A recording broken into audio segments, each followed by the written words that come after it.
Welcome back guys. वापस से आप लोगों का स्वागत है हमारे इस चैनल पे, जिसमें हम कर रहे थे क्लास 12th की बायोलॉजी और इसमें हम देख रहे थे ह्यूमन हेल्थ एंड डिसीजेस। और लास्ट टाइम हमने इसमें बात करी थी एक्वायर्ड इम्यूनो डेफिशिएंसी सिंड्रोम यानी एड्स की। और एड्स के बाद इसमें हमारे पास एक डिजीज और है और फिर इसमें कुछ सर्टेन ड्रग्स हैं। तो आज का जो टॉपिक है वो बेसिकली थोड़ा सा छोटा ही होने वाला है। तो हमारे पास जो आता है वो आता है ट्यूमर। अब ट्यूमर कई जगह पर होता है और सबसे बेसिक एग्जाम्पल होता है हमारे पास ब्रेन ट्यूमर। सबसे बेसिक एग्जाम्पल हम जो लेते हैं वो है ब्रेन ट्यूमर। अच्छा, ट्यूमर भी दो तरीके का है। ट्यूमर भी दो तरीके का है हमारे एनसीईआरटी में जो हमें गिवन है। ट्यूमर कितने तरीके का? दो तरीके का। तो पहला पहला है बिनाइन ट्यूमर। Benign tumour. और अगला है मैलिग्नेंट। अगला है मैलिग्नेंट। बिनाइन और मैलिग्नेंट। तो बिनाइन जो है, सीधी सरल भाषा में समझाएं बिनाइन को, है ना, बिनाइन को सीधी सरल भाषा में समझाएं तो ये खतरनाक नहीं है। ये खतरनाक नहीं है। Not lethal. Not lethal. और ये जो है ये लीथल है। ये लीथल है। अच्छा, अगला example, does not increase with time. Does not increase with time. ये टाइम के साथ इंक्रीज नहीं होता, बट ये इंक्रीज विद टाइम।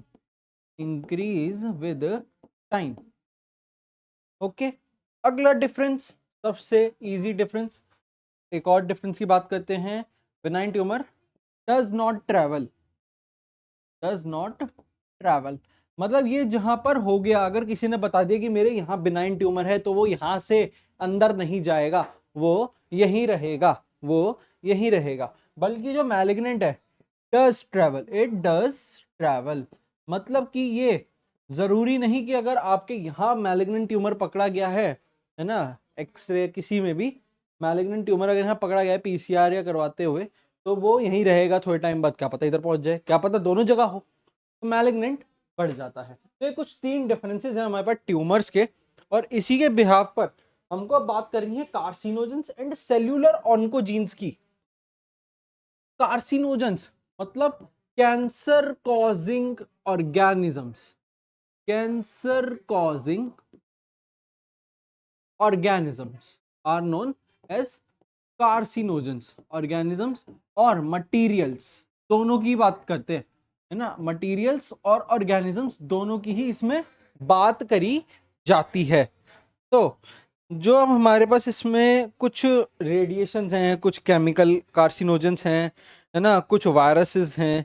तो आओ बात करते हैं जरा रेडिएशन की। जिन रेडिएशन से कैंसर होता है, जिन रेडिएशन से कैंसर होता है, जैसे एक्सरे, ना, ये नहीं, लैम्डा नहीं, एक्सरेज है, गामा रेज हैं। और गामा का साइन भूल गए तो गामा लिख ही देते। एक्सरेज हैं, गामा रेज हैं, और यूवी रेज हैं जिससे स्किन कैंसर होता है। यूवी रेज हैं। ये कुछ रेज हैं जिनसे जिनसे कैंसर होता है। अगला केमिकल में कौन सा आता है? केमिकल केमिकल में आता है हमारे पास टोबैको। टोबैको जो कि एक च्यूइंग ड्रग है। च्यूइंग ड्रग मतलब जिसको चबा के खाया जाता है ना, केमिकल, है ना। तो इससे लंग कैंसर होता है टोबैको से। अब ऑन्कोजीन्स कौन से होते हैं? ऑन्कोजीन्स, है ना। ये पहले तो यहाँ ऑन्कोजीन्स की बात करते हैं। इधर एक ऑन्कोजीन्स लिखा है, ये पहले जरा इसकी बात करते हैं, है ना। तो ये होता है कैंसर कॉजिंग जीन्स या cancer causing viruses. Cancer causing viruses और जीन्स, या चलो जीन्स ही लिखते हैं क्योंकि ऑन्कोजीन्स स्पेलिंग है। Cancer causing genes are called oncogenes. Okay, cancer causing genes are called oncogenes. And what are cellular oncogenes? When in certain condition, when in certain condition, certain condition, certain condition क्या होता है? Normal cells, normal cells get in contact, get in contact contact of carcinogens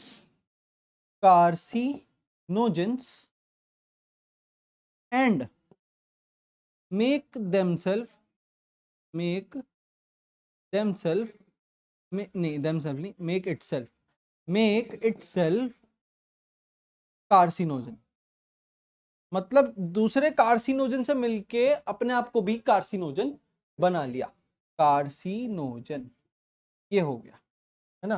carcinogen कैसे बन गए, cancer cause कैसे करा, खुद तो पहले ठीक थे, वो कहते हैं ना दूसरे की संगति की वजह से खुद को बदल लिया। तो संगति किसकी मिली, कार्सिनोजन की। नॉर्मल थे से क्या बन गए, कार्सिनोजन बन गए। क्यों, क्योंकि कार्सिनोजन के साथ रह रहे थे भाई, कार्सिनोजन के साथ रह रहे थे, इसलिए ये कैंसर कॉजिंग बन गए। सेलुलर ऑन्कोजीन्स भी आप समझ गए। अब जरा बात करते हैं वायरस के डिटेक्शन की और डायग्नोस की। वायरस के डिटेक्शन की एंड डायग्नोस की। तो इधर बात करते हैं जरा डिटेक्शन, इधर बात करेंगे जरा डिटेक्शन। तो वायरस को कैसे हम डिटेक्ट कर सकते हैं, वायरस को कैसे डिटेक्ट कर सकते हैं, कैसे बता सकते हैं कि कैसे एक वायरस जो है वो कॉज हो सकता है। वायरस के कॉजिंग एजेंट्स क्या हैं, तो हम कैसे देख सकते हैं, जैसे पीसीआर पॉलीमरेज चेन रिएक्शन, और आरटीपीसीआर भी होता है, recombinant technology polymerase chain reaction. एक होता है MRI magnetic resonance imaging, X ray से। ये कुछ 3 तरीके जिससे हम डिटेक्ट कर सकते हैं, या बायोप्सी,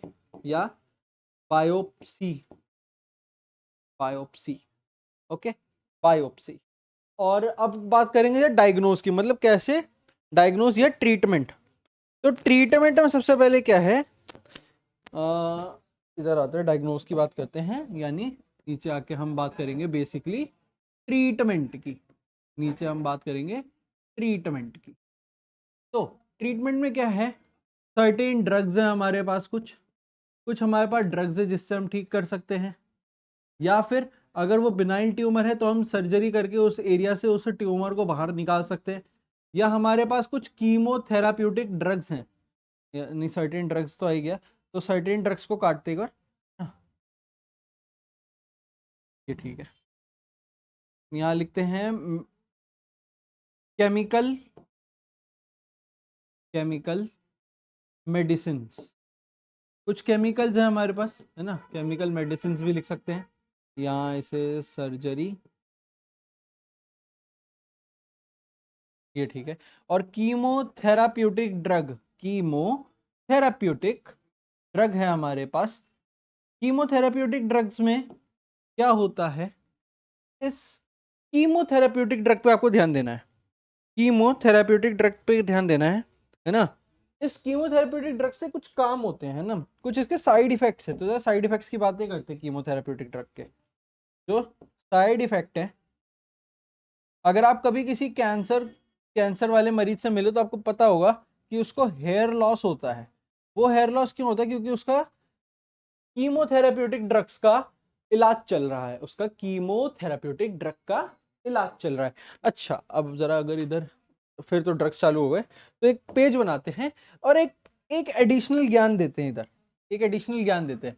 लेट सपोज ये हमारे पास क्या है, कैंसर है किसी को, और हमें चाहिए कि वो कैंसर जो है बेसिकली 3rd या 4th स्टेज पर है, 3rd या 4th स्टेज पर है और उसको सही करना है।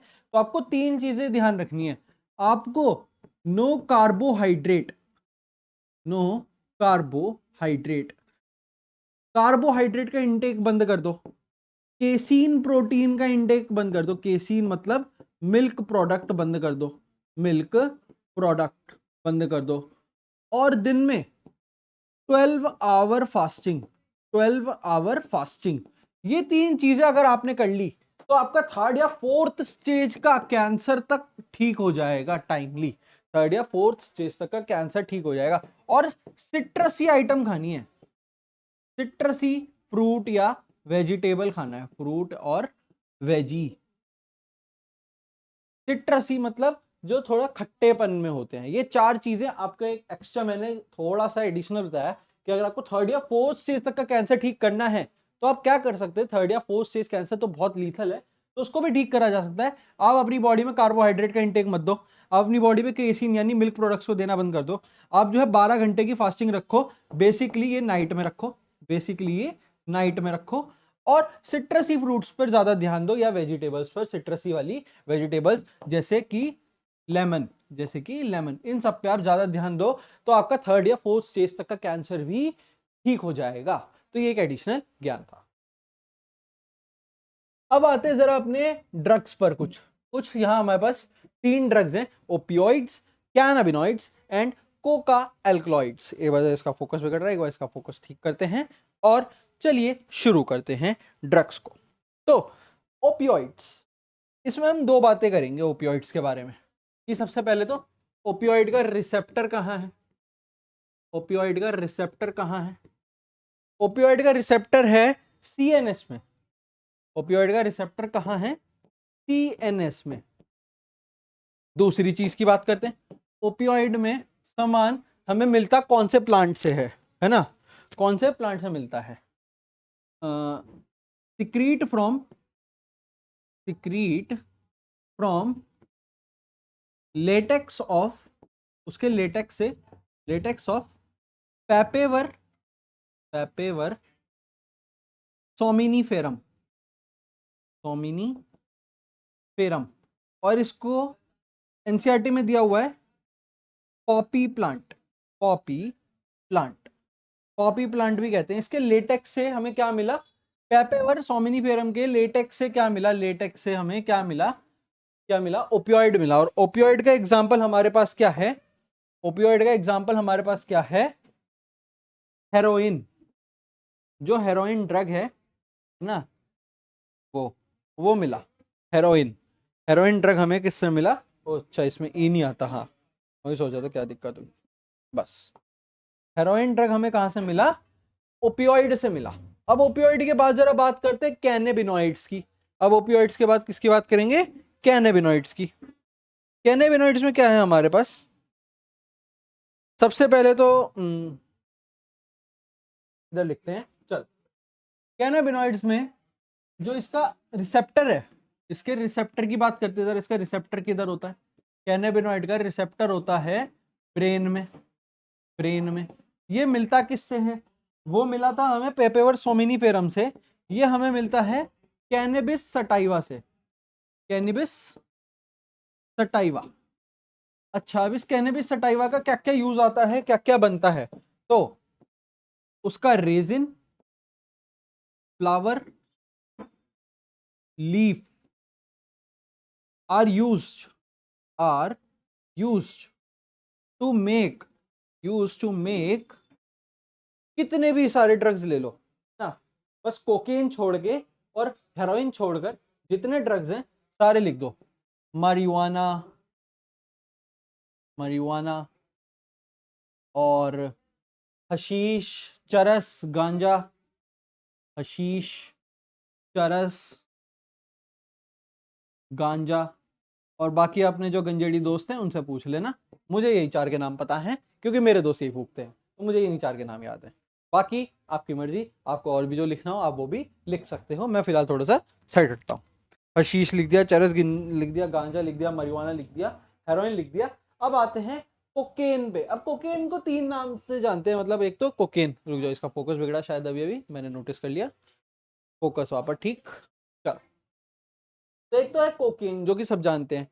कोकेन को कहीं कहीं जगह कोक बोलते हैं, ज्यादातर महाराष्ट्र में बोलते हैं कोक, और क्रैक भी बोला जाता है कहीं ना कहीं। तो कोकेन, कोक, क्रैक, तो कोक का मतलब ही कोकेन ही है, क्रैक का मतलब ही कोकेन ही है। और इसका फोकस क्यों बिगड़ रहा है बार बार, मुझे समझ नहीं आ रहा। एक बार और डालते हैं, हाँ, अब ठीक है इसका शायद फोकस। तो इसकी बात करते हैं। सबसे पहले तो ये मिलता कहाँ से है, सिक्रेटेड फ्रॉम,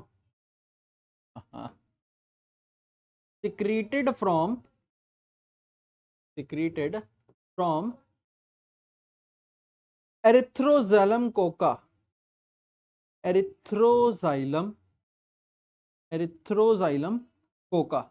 अच्छा, अभी जो एरिथ्रोजाइलम है ये रॉ सब्सटेंस है, ये रॉ सब्सटेंस है, इसमें से निकलता है। तो किस बहुत कम मिलीग्राम एरिथ्रोजाइलम से हम बहुत ज्यादा कोकेन बना सकते हैं। क्या आइडिया नहीं दे रहा हूँ, ये समझाने की बात है, तो समझने तक ही रखो। आइडिया नहीं है कोई कि हाँ। अच्छा, अभी एरिथ्रोजाइलम कोका मिला कहाँ था? ये मिला था साउथ अमेरिका में, साउथ अमेरिका में। इसलिए कोकेन वगैरह जो मैक्सिको के अराउंड की सिटी है वहां पर ज्यादा फूका जाता है ना। अच्छा, अब ये करता क्या है? ये करता क्या है? ये इंटरफेयर करता है, interfere, interfere with dopamine. Dopamine क्या है? हमारा हैप्पी हार्मोन है। डोपामीन के साथ करता है ये इंटरफेयर, और इसके इस इंटरफेरेंस की वजह से क्या होता है? Which causes hallucinations, which causes hallucination, hallucination. अच्छा, अब आप पूछोगे सर और किस किस से हेलुसिनेशन हो सकता है? और किस किस से हेलुसिनेशन हो सकता है? तो हेलुसिनोजेंस बोलते हैं उन्हें, जिनसे हेलुसिनेशन होता है। तो अदर ड्रग्स आर, तो कुछ दो और ड्रग्स के नाम बताते हैं एक्स्ट्रा में। तो जैसे धतूरा है, धतूरा है, और वो शिवरात्रि आने वाली है तो शिवरात्रि पर ज्यादातर लोग क्या पीते हैं? भांग। तो भांग भी एक हेलुसिनोजन है। और एक और है एट्रोपा बेलाडोना, वो मैं इधर लिख नहीं रहा हूँ, वो आप खुद लिख लेना। भांग और धतूरा मैंने बता दिया। हेलुसिनेशंस में एरिथ्रोजाइलम कोका से कोकेन निकलता है, ये मैंने बता दिया। आपके यहाँ पर ड्रग्स भी खत्म हो गए, यहाँ पर आपके ड्रग्स भी खत्म हो गए। अच्छा, अब आते हैं कुछ मेडिसिनल ड्रग्स, है ना। तो जैसे बेंजोडाइअज़ीपाइंस, बेंजोडाइअज़ीपाइंस, जैसे ये हैं कुछ मेडिसिनल ड्रग है बेंजोडाइअज़ीपाइन। और एम्फिटामीन्स, एम्फिटामीन्स, एम्फिटामीन्स, ये स्पेलिंग अच्छे से लिखना। एम्फिटामीन्स, बेंजोडाइअज़ीपाइंस, बार्बिचुरेट्स, बार्बिट्यूरेट्स। ये तीन स्पेलिंग आपको याद रखनी है, ये तीन नाम आपको याद रखने हैं। ये क्या है? ये कहाँ हेल्प करते हैं? ये तीनों हेल्प करते हैं use to make, use to make medicines. ये मेडिसिन्स बनवाते हैं, इसकी वजह से मेडिसिन बनती है। इन तीन का काम आता है मेडिसिन्स में। तो ये कुछ मेडिसिनल ड्रग्स हमारे पास हैं। अच्छा, अब बात करते हैं जरा टोबैको की। टोबैको में क्या होता है? टोबैको में निकोटीन होता है। टोबैको में निकोटीन होता है। निकोटीन क्या करता है? इंटरफेयर करता है हमारे एड्रीनल ग्लैंड पे, इंटरफेयर एड्रीनल ग्लैंड। अच्छा, अब एड्रीनल ग्लैंड क्या है? फाइट फ्लाइट वाला जो रिसेप्टर है वो देता है, और उसमें क्या होता है? इसकी वजह से will result in, will result in increase, नहीं इंक्रीज ऐसे नहीं, increase blood pressure, blood pressure बढ़ता है। और ब्लड प्रेशर बढ़ने के बाद क्या होता है? सडन अमाउंट ऑफ एनर्जी आती है, sudden amount of energy received, energy received by body, sudden amount of energy received by body. तो जितने भी ये मजदूर वगैरह हैं, जितने भी जो मजदूर वगैरह हैं, वो टबैको इसलिए च्यू करते हैं क्योंकि उसके अंदर निकोटीन है। निकोटीन जैसे ही उनके अंदर जाएगा एड्रीनल ग्लैंड के साथ इंटरफेयर करेगा। इंटरफेयर करने के बाद, इंटरफेयर करने के बाद उनका ब्लड प्रेशर बढ़ा देगा और उनका काम करने में एकदम से एनर्जी उनको मिलेगी। तो वो जब थक रहे होते तो वो टोबैको को कंज्यूम करना चालू करते हैं। तो टबैको का काम कहाँ पर आया? बेसिकली हमारे एड्रीनल ग्लैंड पर आया, एड्रीनल ग्लैंड पर आया। अच्छा, अब स्मोकिंग से क्या होता है?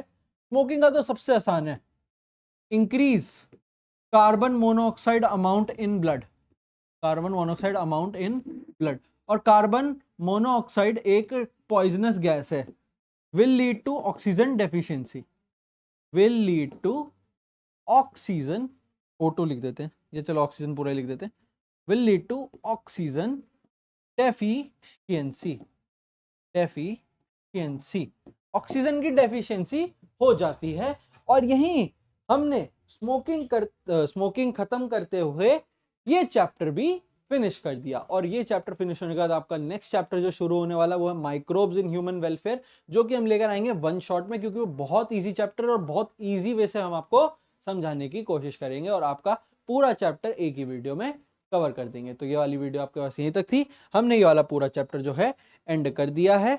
आपके जो इसके इंपॉर्टेंट टॉपिक्स होंगे वो भी हम आपको जो है टाइमली आगे आके बता देंगे, क्योंकि आपके बोर्ड एग्जाम में अभी बहुत टाइम है, मार्च में है। तो इतने आप मजे करिए जिंदगी के। Thank you so much.